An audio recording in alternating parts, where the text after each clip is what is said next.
I didn't. Alright, gonna call the finance meeting to order for November 10th, 2025 for the Rochester School District. First item is roll call. Member McGowan? Member Harrington? Here. Member Bellows? Member Bollier? I'm here. Member Cusumano? Yep. Member Kamiri? Bill present. Member Downs? Here. We have quorum. Next item is the approval of the minutes from October 2nd, 2025. So moved. Second. By Mr. Cusmano, second by Mr. Kamari. Discussion. All those in favor? Aye. Opposed? Motion passes. Next item is public comment. Any member of the public may address the committee regarding any item before them for 5 minutes. Those speaking will state their name, their residence, and item on which they wish to speak for the record.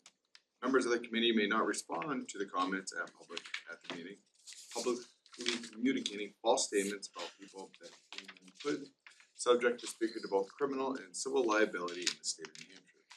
In that vein, statements made at public input or at public hearings are not immune from potential consequences for their words. Furthermore, the fact that the public body does not prevent these statements from being made does not excuse or endorse those statements. It just means that the public body, in this case, the school board, both recognizes and respects the right to free speech enshrined in the First Amendment to our Constitution. Public comment? Seeing none, we will move on to general business and to administration. We'll start with personnel. We'll start with the addendum. So on the addendum, there are no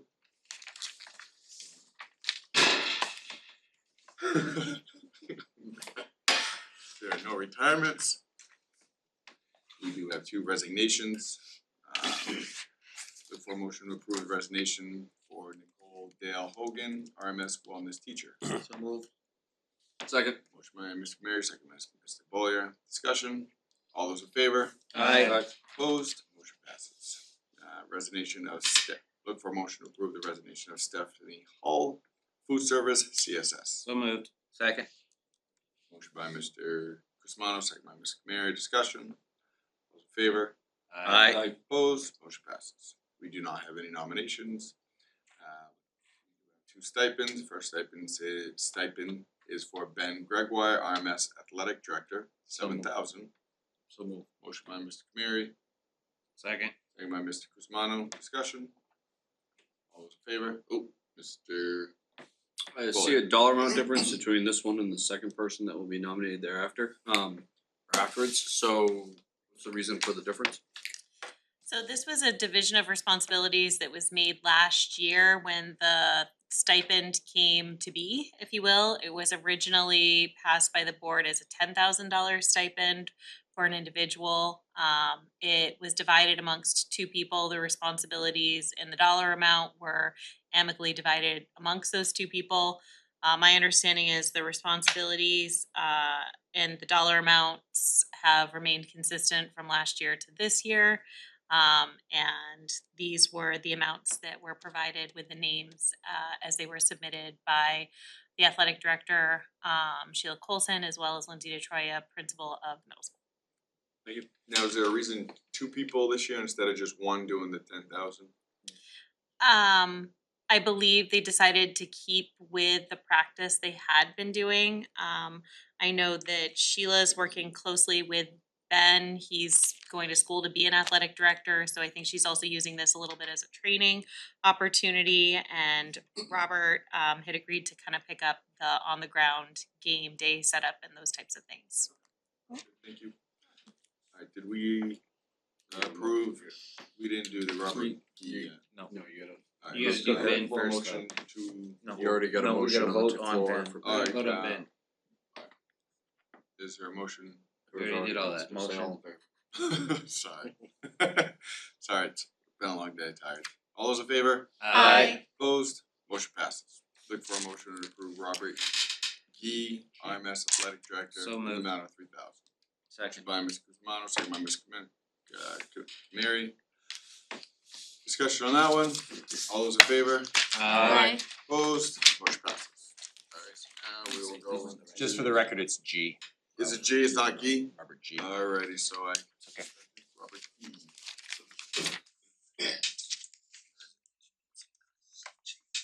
G. I've been corrected and I'll say it the same way. I'm struggling tonight, I'm struggling. Back over. Yeah, I know, you need to. We were doing fine. You're good. Alright, we'll move on. No retirements, we look for a motion to approve the resignation as listed. So moved. Second. Motion by Ms. Cusmano, second by Ms. McMary, all those in favor? Aye. Opposed? Just Discussion. No, Mr. Bollier seconded Really? that. Struggling. That. Need caffeine. Bollier seconded it. Yeah. My Kusumano water's and, not doing it. Holy Huh? Kusumano and Bullier. Yes, my apologies. Okay. I'm gonna go down to nominations, look for a motion to approve the nominations as listed. So moved. Point of Second, order, do we vote that one out? We did Resident, on the resignation, we did not vote it. all those in favor? on the resignation? Aye. Opposed? Motion passes. it's like year Alright. one all over again. Moving on to nominations, as listed, look for a motion to approve the nominations So as moved. listed. Second, Motion by, was it Mr. Cusmano? Second by Mrs. Harrington. Discussion, all those in favor? I, Opposed, motion passes. Would you like to go into non-public at the end, or would you like to do that now for the termination? Only if the board has questions, otherwise I don't believe. Are there any questions we want to, alright, so look for a motion to approve the terminations as listed. So moved. second, Motion by Mr. Cusmano, second by Mrs. Harrington. If there's no discussion, all those in favor? I, Opposed, motion passes.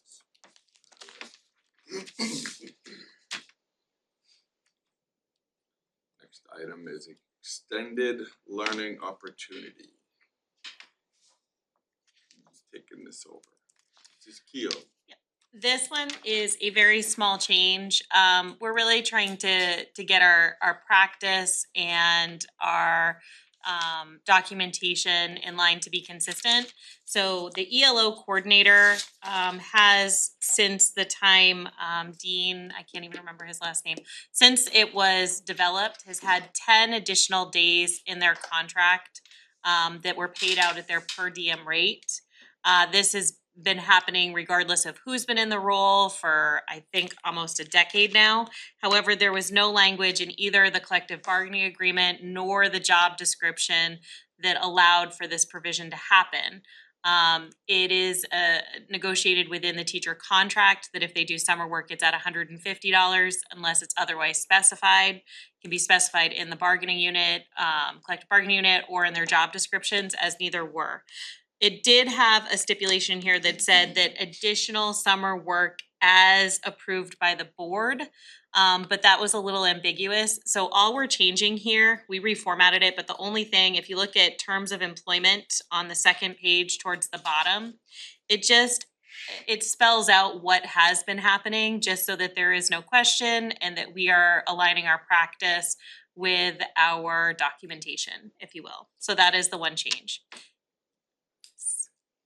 Mr. Boyer. So, this is not a new role, this is an existing position, we're just clarifying their job description. Yes. Thank you. Any other questions on it? I didn't notice a lot of job descriptions normally have like their salary. Is there a reason why it's not on this one? Because it's governed by the collective bargaining unit for teachers. So that term would say the salary and terms and conditions are governed by the negotiated contract. And then it adds the with up to 10 additional days at their per diem rate. So it's gonna be based on like their years of service and education as it would for any other teacher. Mr. Committee, I'd make a motion to accept the job description as amended. Second. For the ELO. motion by Mr. Mayor, second by Mr. Cusmano. Any more discussion on this? All those in favor? Aye. Opposed, motion passes. Next item is finance report. Good evening, everyone. I going to go first to financial commentary. If you have questions about the financial reports that just as I typically do, we are 34.62% into the fiscal year and have received 43.1% of our budgeted revenue of $78 million. We have expended 30.9% of our revised salary budget of $55 million. And 31.1% of our revised non-salary budget of $23 million has been spent, and 44.2% has been encumbered, making a total of our non-salary budget 75.3% has been either spent or encumbered. And then again, as I typically do, I gave you some explanations for some variance analysis, variance analysis. If you have any questions about that, otherwise I will continue. Let's continue. Okay, thanks. No comments on the financial snapshot, the finance committee follow-up. I figured that this would be some information that many people would be interested in hearing, so I'm just gonna read a little bit, a summary on the state adequacy funding and where we are with that right now. Regarding the adjustment to revenue due to a $1.3 million reduction in state adequacy funding, a city council meeting was held on November 5th to confirm the motion made by the mayor.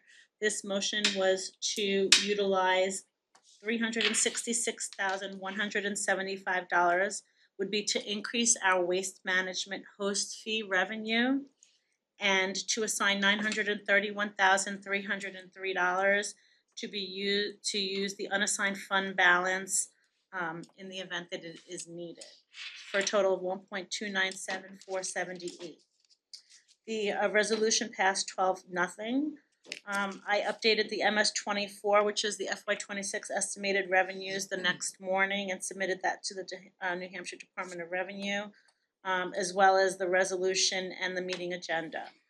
Budget adjustment was done to reflect the new revenue dollars, and meeting minutes will be uploaded to the New Hampshire Department of Revenue once those are approved by the City Council. November 14th is the New Hampshire deadline to submit revised free and reduced meals and English and ELL data, which I believe that our superintendent and assistant superintendent are working very diligently on, and are very close, if not have already pretty much done so. I certified those today. I thought I got that email, so we are well on our way to showing the state that we have revised our data and hope to receive some feedback from them. Any questions on that?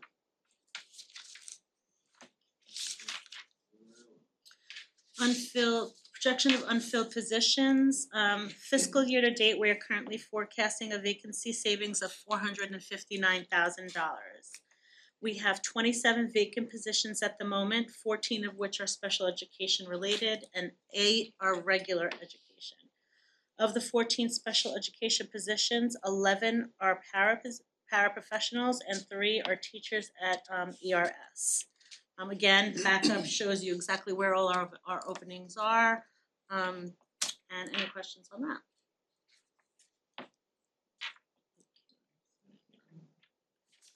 Dual settlement, we have no changes to the dual settlement P&L.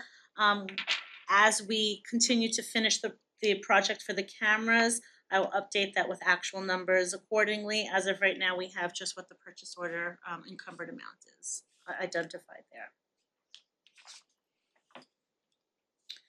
And this is an area that I think we would want to spend a little bit more time on. As you know, I've been keeping lists of the contracts that our superintendent and assistant superintendent have been able to eliminate from our expenses. Coupled with that are expenses that we did not budget for, that we're kind of seeing hit our general fund this year. Significant identification, the special education director has identified $1 million in unbudgeted and unanticipated needs. This is actually a perfect example of how unpredictable special education costs can be. These costs relate to tuition placements totaling $600,000, an increase in the transportation rate that came in after the budget process was done, totaling $90,000, and additional contracted paras totaling $350,000. So as you can see, that $1,040,000 is actually an area that we're gonna have to identify other savings so that we can make up for that. Partly that $459,000 in vacancy savings, will kind of be used to offset these expenses. Mr. Guzman. So last year, we had the exact same thing. I Yep. would just highly recommend and suggesting to the new board, we've averaged a $1.1 million shortfall every year for special ed due to lack of funding from the state. I would highly suggest we use usually the unfilled positions to pay for it, canceling the POs to pay for it at the end of the year. My suggestion, especially to you, sir, to recommend to them, would to increase it, knowing the state is going to short us, so you're not in a predicament that we've normally had. That is just a recommendation that coming out of my, sorry, I'm not. Oh, I think Mr. Camille. No, I was just gonna just echo that again, these are uncontrollable costs in respect to contract, anytime we have to contract services. The contract usually are done after the budget and, or we need more contracted services than whatnot, so. Just to kind of echo what Mr. Guzmano was saying, this is not, happens every year, and I don't know of a more efficient way that we can guide future boards to put more money into it, and hopefully it's not such an impact. So a few comments, Maya. Yeah. This is actually, these are students who typically are identified during the school year or who moved into the district. It's not the contracted rates this particular time. We negotiated those rates for the students that we had at that point in time. So as students move in or students are newly identified, that's where most of these costs are coming from. And there's one that's $400,000 for one student, so it is unanticipated. Our tax cap was $1.88 million last year, so for us to build in a buffer for special education of $1 million is a difficult task. We've been fortunate that we've been able to cover these expenses, in prior years due to surplus. But this is also, cautionary tale as we're making decisions throughout the budget process and throughout the fiscal year, recognizing that sometimes we have to pull from one area in order to fund another area. So it's something that, I need to just keep monitoring and just giving you guys an update on. But at the most, whatever I can do in the budget, to buffer, the unanticipated, I'll do. But at the same time, when we're being asked for a zero-based budget, right? So you're looking at what right? And then if you throw in another million, it's a buffer. Mr. Oliver. Forgive me and help me out with this one, cause I only understand our budgets so much. But we literally, there was a lot of talk about the money we send back and being able to ask for 50%. And I know I was having a conversation with somebody about creating buckets for like CIP and equipment and things like this. Couldn't we ask for half the money back and stick it in a slush fund, for a better term, but correct me with whatever the accounting terminology is. That way, when we have these, we got some kind of thing, or are we already doing that? And Sam, that's a stupid idea. I have no idea. We do not have any of those mechanisms. That would require us going to submit a request to amend the charter. As of right now, we do not have our own savings account or reserve accounts. Yeah. We've made attempts in the past, Mr. Falcone and I, intend to try to do that again. Okay, It was, my understanding was the city council voted it down the few times we've gone. okay, Special education, I wanted to do one for vehicle replacement, for special education. There are several reserves that other districts have. yeah, I was thinking CIP's equipment was what you're talking about with vehicle, and then a special ed would seem to be, but they don't want to, cause they. Okay, so there's a different conversation to have, I get what this is. Alright, well, I guess I'm in line with what you guys would be doing, I don't get why we can't do it, but that would answer a lot of these questions that we're having right now about how we can do it, and like I said, I'm just trying to think of a fun, but thank you, that answers a lot. Mr. Guzman. And if you can get it through, it would be very helpful because eventually, if the bonds keep going the way we are, we're giving that money away to a thing instead of putting that back into education.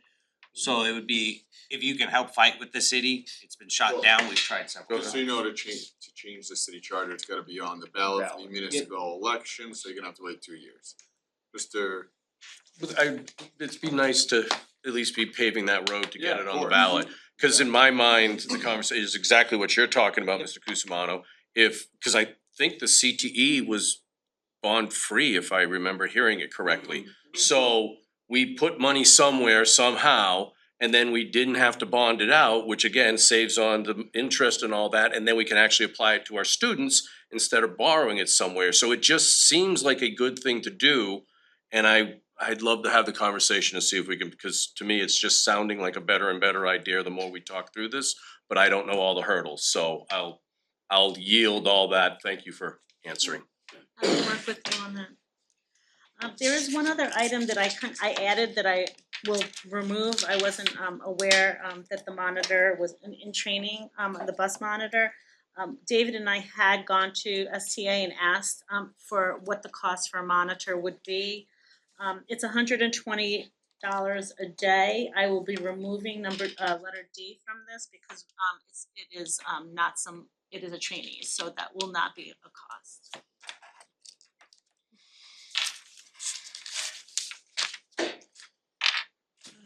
Just a quick update on the negative food balances. As of October 20th, the district has $55,000 in negative meal balances relating to 464 students.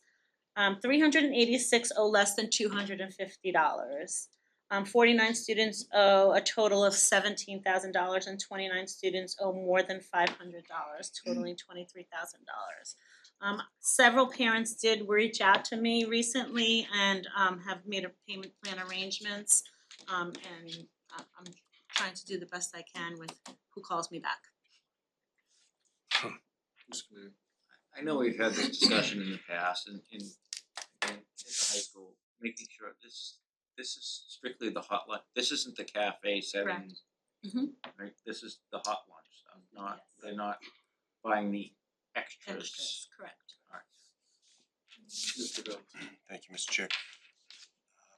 So last year we saw a number about this, the meal balances, it was if I remember correctly, it's like $61,000. So is that number rolling over from year to year? You're okay? You're It not will, just like yes. starting at back It at zero? follows them until they're at 12th grade.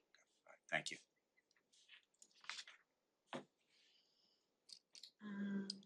We also have received some donations Yes, we. to help with that That as will well. go on the agenda next month because McClellan just recently received a $500 donation and an anonymous donor reached out to me and made a $2,000 donation. We'll have to watch our meetings. Some decisions here now for you guys to make. RMS has requested 12 student activity fund transfers totaling $4,608.31.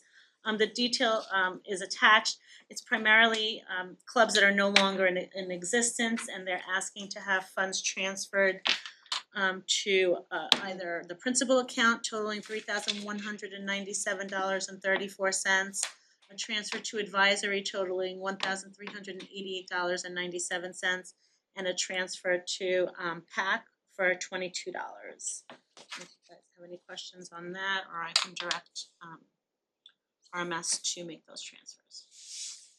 Can I just make a motion for all three transfers in the total of $4,608.31, Chair? Very good. Alright, I'll make a motion for all three transfers that were stated for the total amount of $4,608.31. Motion by Mr. Cusmano, second by Mr. Kamari. Any discussion on that? All those in favor? Aye. Opposed? Motion passes. Thank you. Moving on to RMS sports. In the past, RMS soccer, baseball, and softball have not been funded from a budgetary perspective. Parents have been driving players to games and fundraising to pay the referees. I asked the athletic director to compile a list of the games that are remaining. From a bus perspective, if we were to hire buses to transport these students to their games, it would cost $6,458. And to pay referees, it would cost $3,487.50 for a total of $9,945.50.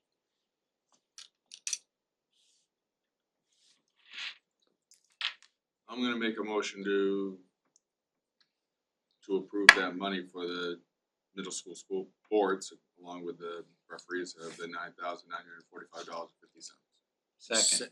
Second by Mr. Kamari, and discussion, Mr. And I'll work my way down. So I just wanna make sure that this stays with middle school. And again, historically, sports numbers and funding kinda somehow has found its way to the high school or whatever. Middle school has been in neglected faction that middle school sports for years. So I just wanna, is this going to become a new line item in the budget specific to Yeah, RMS so it's sports? RMS is school 200 and the high school is 300, so this would be allocated to school 200 under the transportation or sports athletics line. But yes, we'll see it as we develop next year's budget, you will see that we're gonna start funding middle school sports. I think there should also be some conversation, and right now I think the coaches are volunteers, but I think that's Right. overly burdensome. I think if we're a district that values our athletic programs, then we should put our money where our mouth is, so to speak, and make sure that we're funding. I agree, and that's what. And this is for the rest of the school year? This is for soccer, baseball, and softball only. I think I have noted, spring schedules have not been released, so What some about assumptions were lacrosse? made for, where the home games and where the What about visitor basketball? games are. Who's basketball? Cheerleading, motion basketball. Are we not supporting basketball? Are we not? There are some sports that are That are already funded funded. already Okay. from us, so if you want, I can make sure with the athletic director that these are the only ones that are not funded already. Mr. Bell. Thank you, Mr. Chair, and forgive me if this isn't the appropriate time to bring it up, but Mr. Falcone did. I appreciate hearing that we're gonna focus on sort of legitimizing the athletic program at the middle school. I know the woman who coaches the middle school soccer team, and I might have the specifics wrong, but I believe that program's been in existence for 10 years. It's a successful program and it's not funded by the district. And so we're gonna pay people to be an athletic director of an athletic program that is funded by parents and volunteers. That seems upside down. So I appreciate hearing that. And again, I'm not sure if this is the appropriate time to bring this up, but I think one of the things that I think would really benefit the middle school in terms of our students' ability to access these extracurriculars, whether they're sports or clubs, is running a late bus again. So, we have kids that might wanna participate in these things, but they can't get home afterwards. And that school isn't really in a great, there's plenty of kids in town who can't walk home from the middle school. So if we're really looking at our extracurriculars, I hope that we at least consider the cost of a late bus so that more kids can access those. Mr. Kusma. I would just like, I don't know if we have the older budgets, and I know I went 4 years, I think 4 years, without a kid out of middle school. But I don't remember paying for my kids to do any of this, so I'd like to know when it disappeared out of the budget line items? Or did the school just pay for it? Why was it taken out? I'm just kinda curious if you could get us that information. Mr. Oliver? There was fundraising that got done for this, paid for the referees, paid for all of it. When I volunteered to do the middle school soccer coach. I literally painted my own fields because I couldn't access a maintenance guy because that would cause a budget. I got RYSA, the local club, to donate my paint for me. They donated a paint sprayer that I literally left with RMS. I would head down and throw it over the gate because I didn't even originally have a key until, you know, You hurt your shoulder. yeah, no, this was something different. I heard that in a different volunteer thing. But so yeah, this was all funded by a bake sale and fundraising, quite frankly. The referees, all of it. I'm curious why we got different levels of referees per game, but that's a question that doesn't matter on some level. But yeah, that's how that was all previously funded. It was never a line item. It was always there was never a bus. Mr. Hebert, the year I did it, now that would be 3 years ago, literally attempted to get us a bus, but then it caused some political whatever and then couldn't get us a bus. So yeah, there was a lot. This has always been unfunded programs, at least for soccer, and from what I understand, baseball and softball are much the same.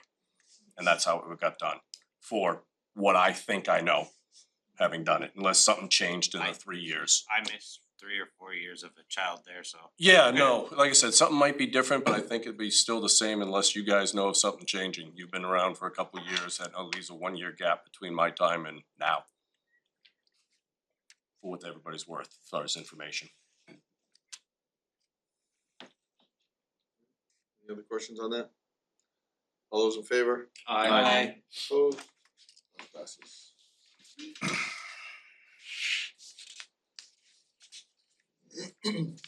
Also attached is traditionally we present the proposed special education tuition rate for the for the 25-26 school year. Most of this data comes from the MS-22 that is filed with the New Hampshire Department of Revenue, which is a reflection of our budget. It takes into account the October enrollment numbers and the number of special education students per the new NHSEIS as of October 1st as well. This year's special education tuition rate calculation comes to $36,331.87 per student. This is for non-area sending schools, so not the Tri-City agreement that we have. I mean, the Wakefield agreement that we have. So I'll make you need a motion for this? We'll make a motion for the special education tuition rate to be $36,331.87. Motion by Mr. Cusumano, Second. second by Mr. Boyer. Discussion? All in favor? Aye. Opposed? Motion passes.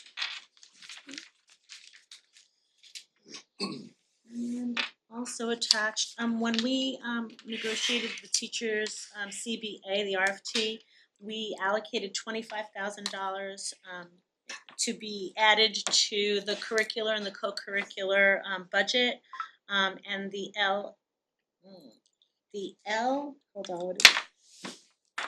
MECC committee has been meeting to come up with how to distribute the $241,000 that is stipulated in the contract for co-curricular and curricular stipends. Attached is the proposal that was presented and discussed at the last meeting. Sports stipends would go to $154,575, and the club stipends would go to $85,128. That would leave roughly $1,296 available to still disperse for any new clubs that may come up. And this is just, I believe, Katie could correct me if I'm wrong, but I believe this is the agreement in the proposal that we would move forward with for curricular and co-curricular stipends. And just to piggyback off what Adriana said, this was a meeting between the board delegation, Mr. Oliver, Shawnee and Matt Pappas were also on this. And I believe, correct me if I'm wrong, Sam, but you guys decided to move this forward to committee and full board for consideration. Yes. And that's why it comes to you guys, because there is obviously money involved. One thing I'd like to highlight, I know there's a lot to read here, but some of the highlights actually echo the conversation we just had. If you look, they are looking to actually pay some additional clubs and sports at the middle school specifically. Some of the other moves they made were to get rid of the competitive stipends at the elementary schools. So instead of only 4 of 6 getting a yearbook, all 6 can have a yearbook if they want one. And only 2 elementary schools used to get to do a play. Now, if they all want to do a play, they have the option to, things like that. So there were some moves that they made here. They also noted that a few years ago, the board had allocated an additional $20,000, which predominantly went towards sports. So though there was sports additions at specifically like the middle school, they really did focus more heavily on the clubs for some of those additional funds. I hope I did that conversation justice in kind of explaining what their thinking was. And Sam, if you want to add anything, I know you were at that meeting as well. No, you explained it well. So I'll make a motion for the LMECC curricular stipends as listed in that whole document. And it was negotiated. Oh, it was negotiated, so, alright, we don't need a motion then. I'll move it to the Full board, I'll make a motion to move it to full board. motion by Mr. Usmano, is there a second? Second. Second by Ms. Bollier. Discussion, all those in favor? Aye. Opposed, motion passes. That's it for me, Mr. Chair. Alright. Item is other. So we'll start with all of our items from operations. So look for a motion to approve the desktop computers from Virtucom Incorporated at $130,170. So moved. Second. Motion by Mr. Usmano, second by Ms. Bollier. All those in favor? Aye. Opposed, motion passes. Look for a motion to approve the laptop computers from Virtucom Incorporated at amount of $71,486. So moved. Motion by Mr. Usmano, second by Mr. Kamari, discussion. All those in favor? Opposed, motion passes. Look for a motion to approve for the beautification, the Northeast Land Care in the amount of $96,094. So moved. Second. Motion by Mr. Usmano, second by Ms. Kamari, discussion. All those in favor? Aye. Opposed, motion passes. Look for a motion to approve for the BCA wall construction for solid roof construction in the amount of $52,489.63. So moved. Second. Motion by Mr. Usmano, second by Ms. Kamari. Discussion, all those in favor?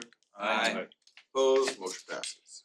The only other I had was you have in front of you paper from the attorney. It just shows the amount of attorney fees that the district has paid for transparency reasons. We are sharing this with the public for the Rochester School District versus Susan J. Rice in the amount of $11,763. So that's where we are at right now with our attorney fees.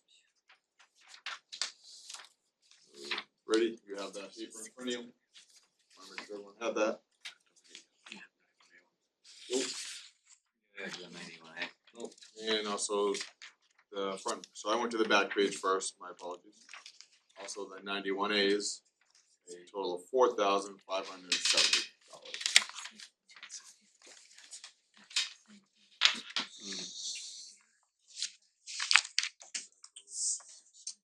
Some? Yeah, what's the one?